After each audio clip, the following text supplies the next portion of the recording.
하나님의 말씀은 베드로전서 3장 8절입니다.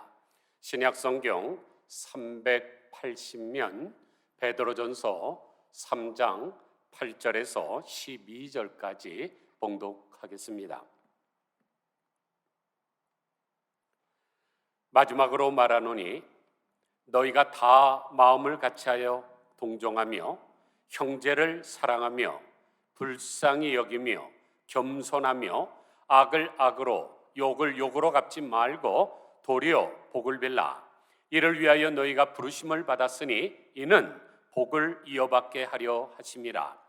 그러므로 생명을 사랑하고 좋은 날 보기를 원하는 자는 혀를 금하여 악한 말을 그치며 그 입술로 거짓을 말하지 말고 악에서 떠나 선을 행하고 화평을 구하며 그것을 따르라. 주의 눈은 의인을 향하시고 그의 귀는 의인의 간구에 귀를 기울이시되 주의 얼굴은 악행하는 자들을 대하시느니라 하였느니라. 아멘.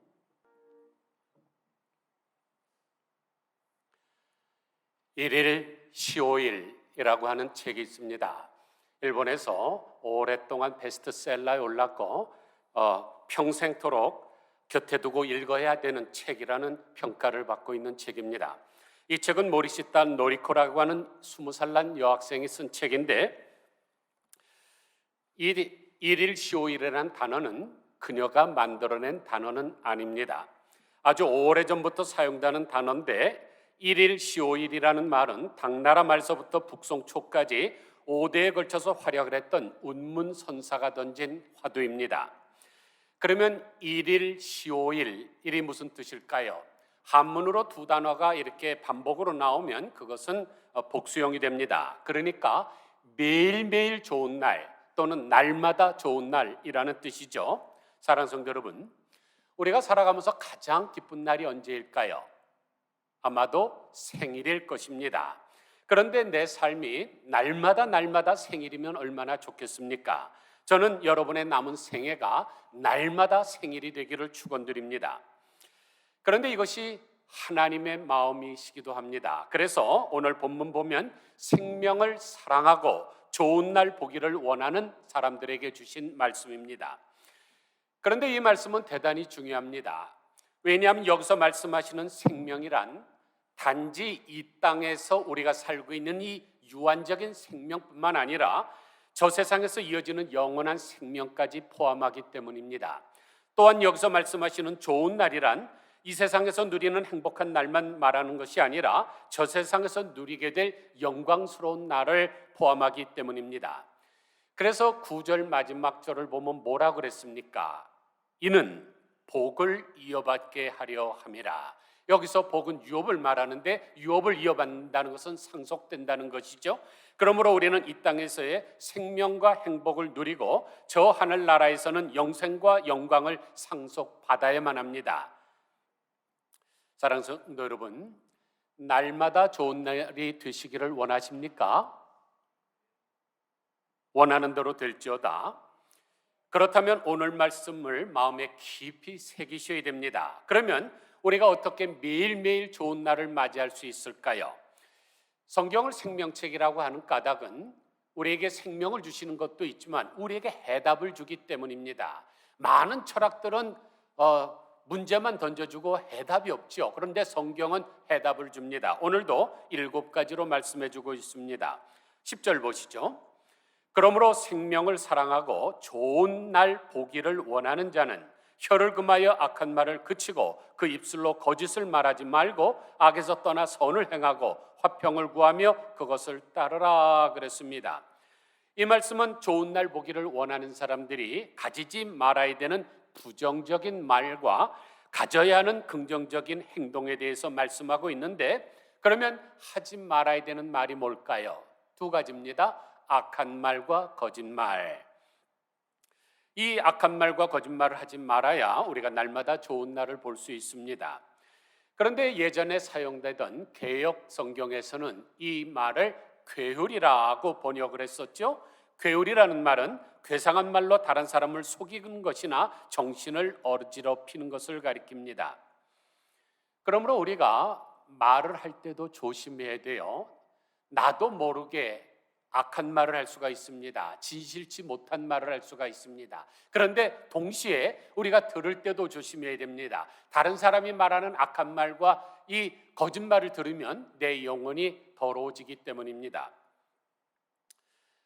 어느 날 소크라테스에게 한 제자가 황급히 달려오면서 흥분해서 말했습니다. 선생님, 스승님께서는 도저히 상상하실 수 없는 일을 알려드리겠습니다. 그러자 소크라테스는 잠깐만 멈췄습니다.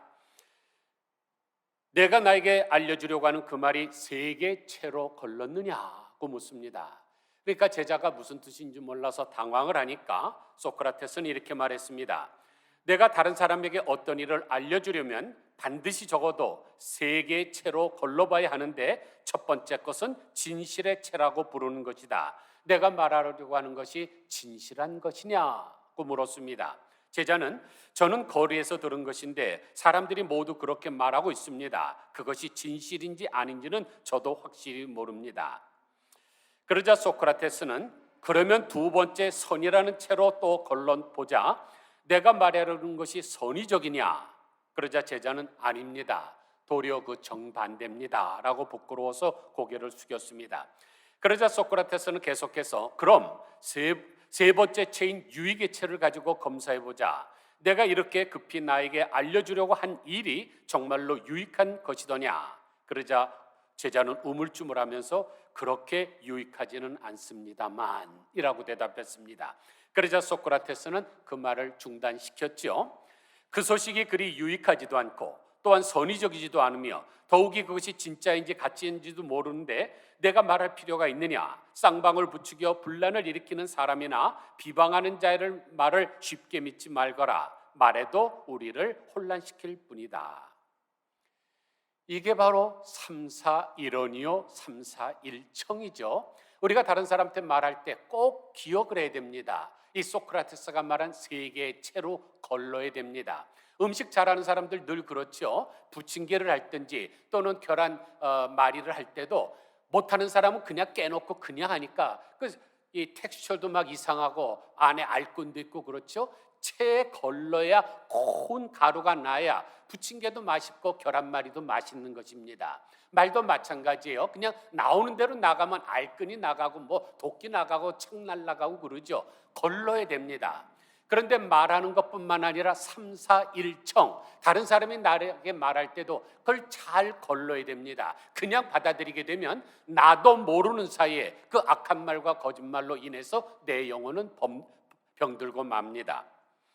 그러면 해야 될 긍정적인 행동은 뭘까요? 악에서 떠나 선을 행하고 화평을 구하며 그것을 따르라 그랬습니다. 그러면 여기서 말하는 그것은 무엇일까요? 10절의 말씀이 그러므로라는 말로 앞과 연결이 되어 있으니까 당연히 8절과 9절에 있는 말씀입니다. 그러니까 8절과 9절에서 말씀하시는 7가지는 생명을 얻고 좋은 날 보기를 원하는 사람들이 가져야 되는 비결입니다. 8절 다시 보세요. 마지막으로 말하노니 너희가 다 마음을 같이하여 동정하며 형제를 사랑하며 불쌍히 여기며 겸손하며 악을 악으로 욕을 욕으로 갚지 말고 도리어 복을 빌라. 이를 위하여 너희가 부르심을 받았으니 이는 복을 이어받게 하려 하심이라. 첫째는 마음을 같이 하는 것입니다. 8절 보니까 너희가 다 마음을 같이 하여 그랬죠. 신자나 성도들이 가장 먼저 해야 될 것이 바로 마음을 같이 하는 것입니다. 마음을 같이 함 없이는 평화란 존재하지 않기 때문입니다. 평화가 없다면 당연히 좋은 날도 없습니다. 여러분 한번 생각해 보세요. 매일 같이 밥을 먹고 같은 잠자리에서 자고 그런 가정도 이 평화가 없으면 날마다 전쟁터 아닙니까? 잠언서 21장 9절과 잠언 25장 24절에 보면 다투는 여인과 함께 큰 집에서 사는 것보다 움막에서 혼자 사는 것이 나으니라는 말씀이 반복되어 있습니다. 그런데 우리 성경은 이것을 의역을 했죠. 큰 집과 움막을 대조시키기 위해서 그렇게 한 것은 이해되지만은 원어는 그렇게 되어 있지 않습니다. 피나 각으로 되어 있는데 직역을 하면 지붕 위의 한 모퉁 위에서라는 뜻입니다. 그래서 영어 성경을 보면 the corner of rooftop이라고 했죠. 그러므로 정확하게 번역하면 이런 뜻입니다. 다투는 여인과 함께 큰 집에서 사는 것보다 지붕 위 한 모퉁이에서 혼자 사는 것이 나으니라. 그림이 그려지십니까?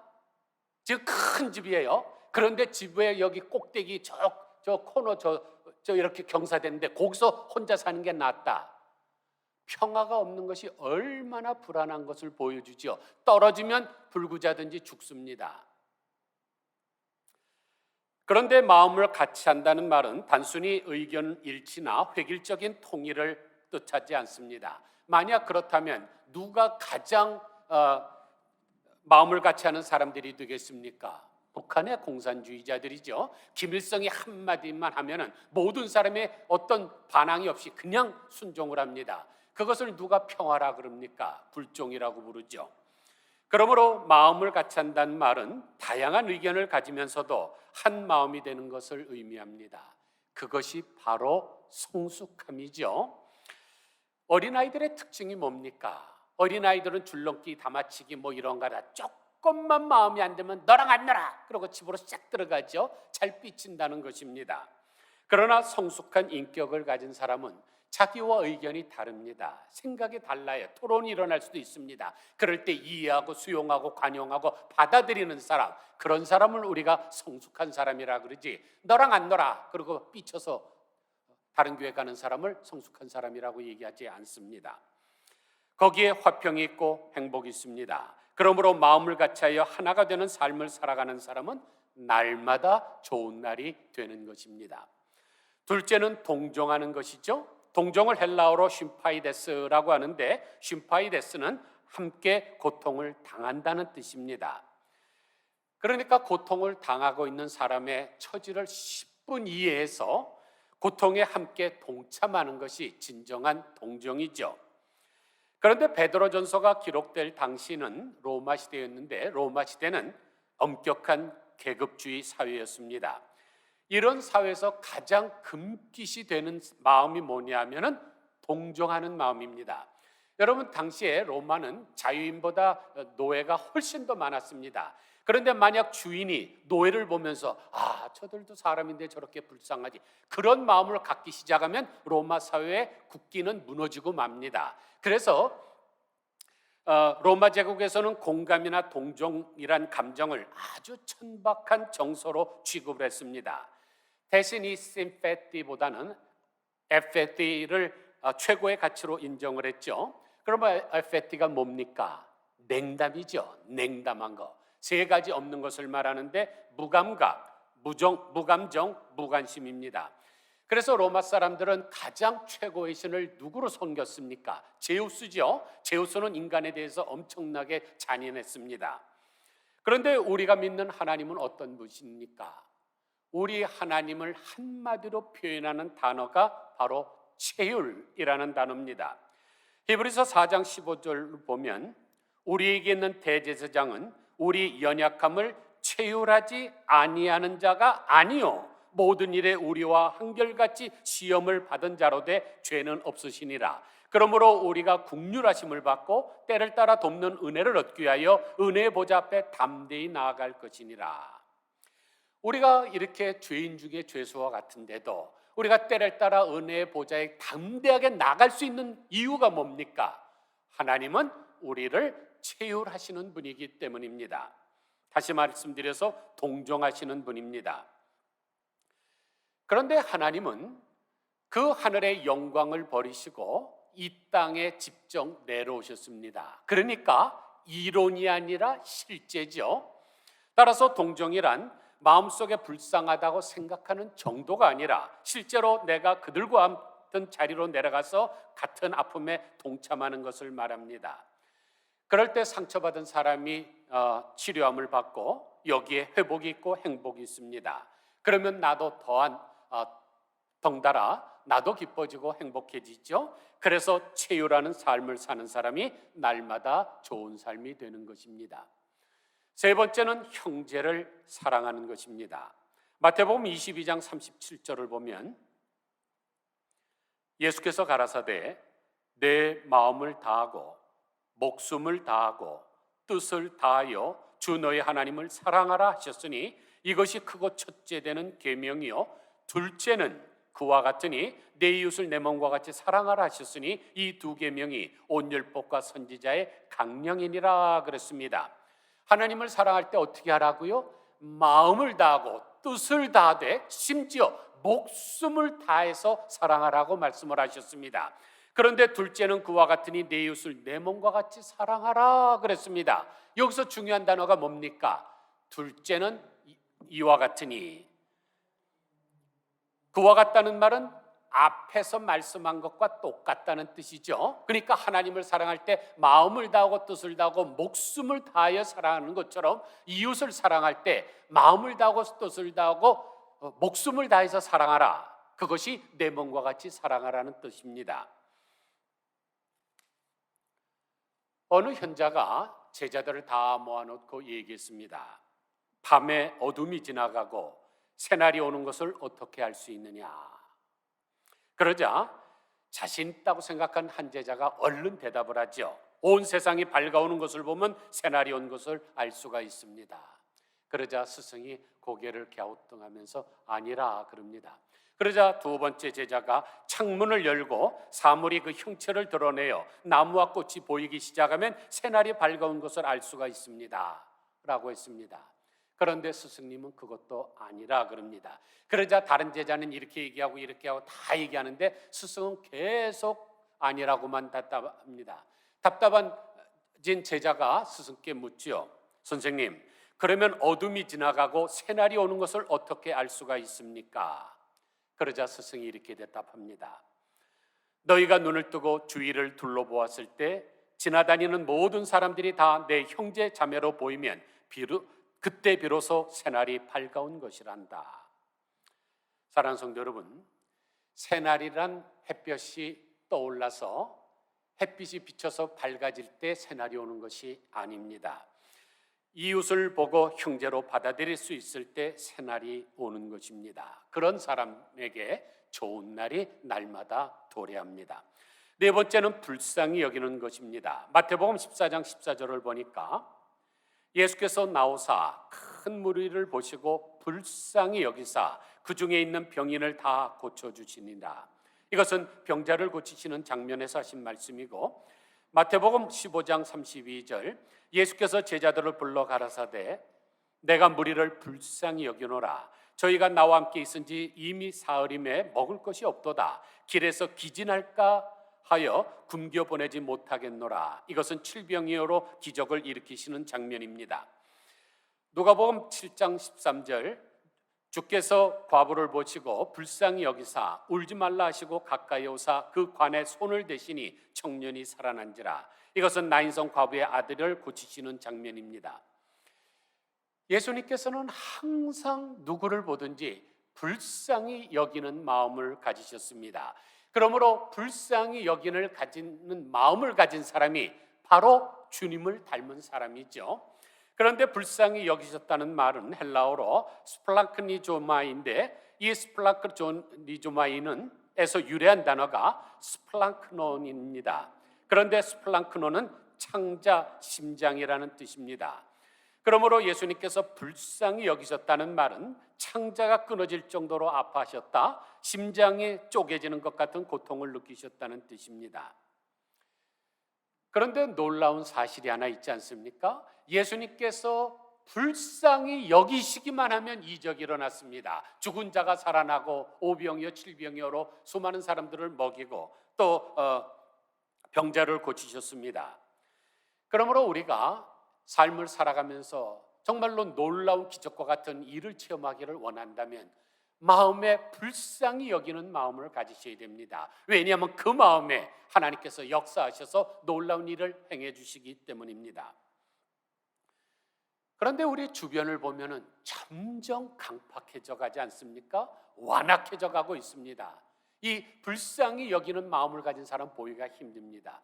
왜냐하면 싸가지가 없기 때문에 그렇습니다. 여러분들은 조선시대의 서울이 한양이었다는 것을 아십니다. 그런데 한양으로 들어가려면 반드시 4개의 문을 통과해야 됩니다.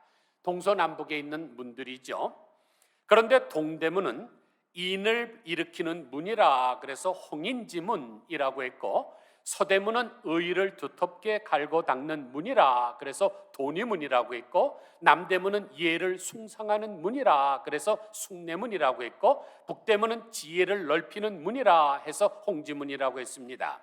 그러니까 이 4가지 대문이 무엇을 근거로 만들었습니까? 인, 의, 예, 지지요. 홍인지문의 인, 돈이문의 의, 숭례문의 예, 홍지문의 지. 그런데 인은 측은지심으로 불쌍한 것을 보면 가엾게 여겨서 정을 나누고자 하는 마음이고, 의는 수호지심으로 불의를 부끄러워하고 악한 것을 미워하는 마음이고, 예는 사양지심으로 자신을 낮추고 겸손해하며 남을 위해 사양하고 배려할 줄 아는 마음이고, 지는 시비지심으로 옳고 그름을 가릴 줄 아는 마음을 말합니다. 그런데 이 4가지가 인간이 근본적으로 반드시 가져야 되는 도리이기 때문에 유교에서 최고의 경지로 올려놨습니다. 그래서 그것을 따라서 4개의 문을 만든 것이 그 4개의 문이죠.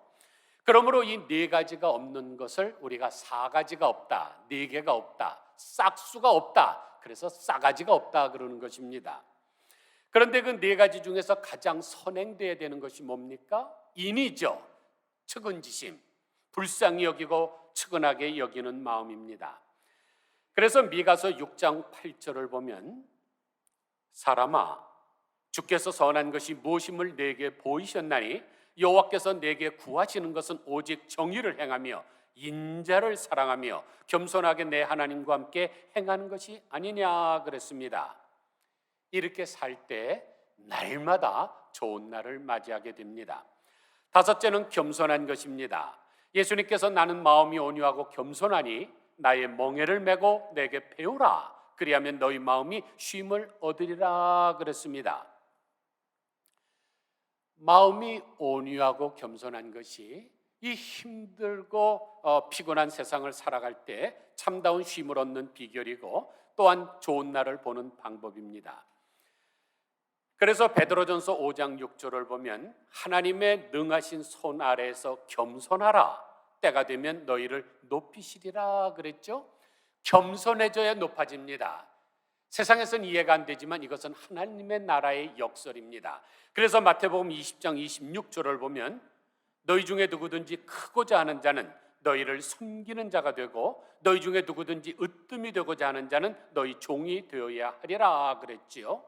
이렇게 겸손하게 사는 사람이 날마다 좋은 날을 보게 됩니다. 6번째는 보복하지 않는 것입니다. 9절 보니까 악을 악으로 욕을 욕으로 갚지 말라 그랬습니다. 1968년에 정말로 조용하지만 엄청난 일이 발생을 했습니다. 제2차 세계대전 당시에 독일의 나치가 600만 명의 유태인들을 학살하지 않았습니까?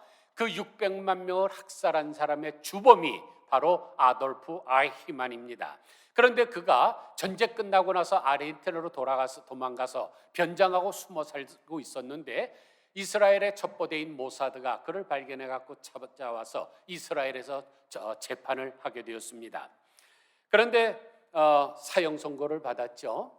이제 사형 집행을 기다리고 있는데, 꼴란즈라고 하는 유대인이 밖에서 대규모 석방 운동을 전개를 합니다.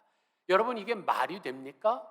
꼴란즈의 엄마, 아버지, 동생들 다 살아있는데 그 몸을 짜갖고 거기서 기름을 빼갖고 비누를 만든 놈들이 그 왼수 독일 나치입니다. 살아있는 사람의 이빨에서 금리빨을 뽑은 사람입니다. 애들을 총으로 쏘길 때 총알이 아깝다고 가스통에다가 수백 명씩 한꺼번에 집어넣어서 죽인 사람인데, 그런 사람을 석방해달라고 하는 게 말이 됩니까? 그런데 꼴란스에는 그럴 만한 이유가 있습니다. 첫째, 아히만을 죽인다고 해서 죽은 유대 사람이 살아나는 것이 아닌지 않느냐는 것입니다. 둘째, 사형하지 않고 내버려둬도 어차피 인생은 다 죽듯이 저 사람도 곧 죽을 텐데 뭐 미리 죽일 것까지 없지 않느냐 하는 것입니다. 셋째, 하나님은 그의 영혼을 이미 심판하셨으니 우리가 심판할 것이 없지 않느냐 하는 것입니다.